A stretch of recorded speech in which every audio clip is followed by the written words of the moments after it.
Peace and prosperity be unto all who's listening and watching. It's your girl Shaeranea, right? And I'm back with another video. And today's video is why you put yourself down. This video is basically going to talk about what happens when you do put yourself down and the cause and effects of it, and how important it is to truly put yourself at a different position, really work on being better.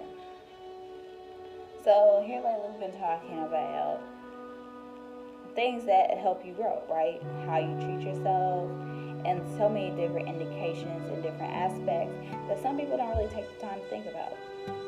Why you put yourself down. Some people linger over the mistakes they've made from the past and allow those things to dictate their future. Some people hold to those mistakes and prevent them from a greater future, because constantly you're dwelling over things in which you cannot change, yet you regret, and you are doing more self-harm by holding on to them than you are holding on to those things than you are letting it go.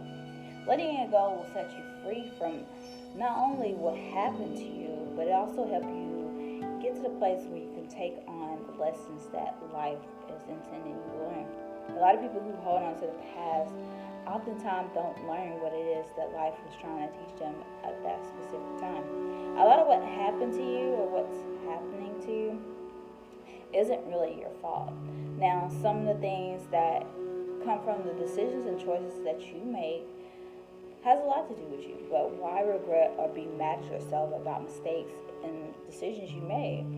Ultimately, at that particular time in your life, you felt like that was the best decision. Like that was like the only resource, the only knowledge you had. You got to think about we grow so much in every season of our life, and every point in our life, we only know so much knowledge, right? We only have so many people around us, so much influence. Yes, the environment and the people around us are a byproduct of who we are. Sometimes our behaviors as well. I get that. A lot of things of what we do has to do with the projection of the environment and the reflection in which we reflect because of our actions and our decisions. But ultimately, that doesn't mean you need to crucify yourself because of some decisions you made. I mean, you could always learn from the things you do and move on. Most people take things really hard. It's not really good for your health to linger over things, dwell in the past, and not reflect on mistakes to gain some enlightenment. Enlightenment is better than dwelling over mistakes. Mistakes are healthy for growth. Like I said in a few videos prior, that mistakes are important, that we make them so that we can grow as people. It's same as babies crawling. We didn't walk first. We first crawled, and while we were crawling, eventually we had a lot of falling attempts to walk. Life has this process, and so do you. And when you give yourself the process and knowing that whatever you have now, whatever you're doing now, is what is meant for you, and whatever limited knowledge that you have in this specific moment in your life, whatever mistakes you made in this specific moment in your life, you can't regret those things. You shouldn't regret those things, because we're only limited to the place where we are. And if we expand ourselves and expand our knowledge and expand our perspectives, the way we believe, the way we think, the way we do things, and what we're willing to learn, right? Because it's all about willfulness and learning and wanting to be determined for a better future. If we have a greater way of believing that things can be better, if we have a diligent hunger for learning, then things will get better. If you're somebody who is eager to learn, naturally things will always be better, because you're never going to put yourself in a position of putting yourself down. Now, everybody goes through the criticism phase where you're telling yourself things that aren't the best to hear. The things that you may say to yourself, or the things that you may do to yourself, or the habits that you may have created for yourself may not be the most conducive or productive for your future. And you know that, and I know that, and I know that as well with some of the choices I'm doing, or the stuff I may have made in the past. So what I'm saying is, you can't dwell with things Mistakes make you better, but if you don't make any, how can you grow? Why hurt yourself for some things that helped you progress? Sometimes you have to fall in order to learn how to be better. If you get up and you continue to fall over and over again, at least you'll learn to walk. It's not about the falling. The falling is a part of life. It's messy. We go through a lot of things in order to get to that place where we want to be. The process is the falling. And if you don't go through the process, then you won't ever learn.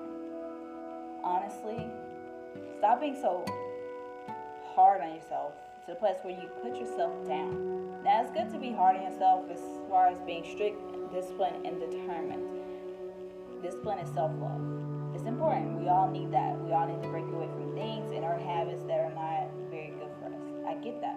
But some people are very hard on themselves, put themselves down to a point where it's not healthy for themselves mentally, physically, in any aspect. Some people put themselves so down that they compare themselves to others, that the ideal of themselves, when they look at themselves in the mirror, is not pretty, not good enough. They're not happy. They want this ideal life of someone else's, but they don't love and enjoy and embrace their journey, their lives for themselves. And that is the most terrible thing. The most terrible thing you can ever do to yourself is put yourself so low to the point where when you look in the mirror, you cannot love that person who you are, no matter what place you're in. We're all broken in a sense. We're all imperfect in a sense, and we're all hurting somehow in some way. Whether that be physically, mentally, or emotionally, we're all somewhere in life where we all feel like we should be somewhere further. But nevertheless, why break yourself down over something that ultimately, over time, with the progress, with the work, with effort, can change? You beating yourself up, being negative, and being unkind to you, it's not going to help you be the best person you want to be. Discipline, honesty, constructive criticism, not negative criticism, okay? It's good to acknowledge you got flaws. It's good to acknowledge you made mistakes. It's good to acknowledge you have addictions, habits, things like that. But it can get to a point where even our minds can say some really harsh and ugly things, some things that you say more harsh things about yourself than anybody else could ever say. So what I'm saying to you is, stop putting yourself down. It's not worth it. It's not worth the time, nor the energy, or the effort, because the mental damage that is causing you spiritually, mentally, and emotionally is going to ruin your life if you don't work on that, creating better and effective, positive ways of doing things. Now, I'm not saying positivity is the way of the world. It's not. Because you got to transform in order to be more positive, but you need the negative, you need both yin and yang. But you have to acknowledge what is wrong in order to even fully understand that. So what is something that you are putting yourself down about? Why are you pulling yourself apart? You're not a doll. You're not a puppet. You're not a doormat for people to walk over. Treat yourself better. Be kinder. Say nicer things. Yes, acknowledge your mistakes and work on them, but that doesn't mean you're not worthy of something better just because you made mistakes and you've done some really messed up things in your life. That doesn't mean you can't deserve better. That doesn't mean that you can't change your life. Really think about things in a different perspective so that you don't always hinder yourself from a greater future. Our mindsets alone is what keeps us trapped from having the best life we can ever live. Don't be trapped in the matrix. I love you guys.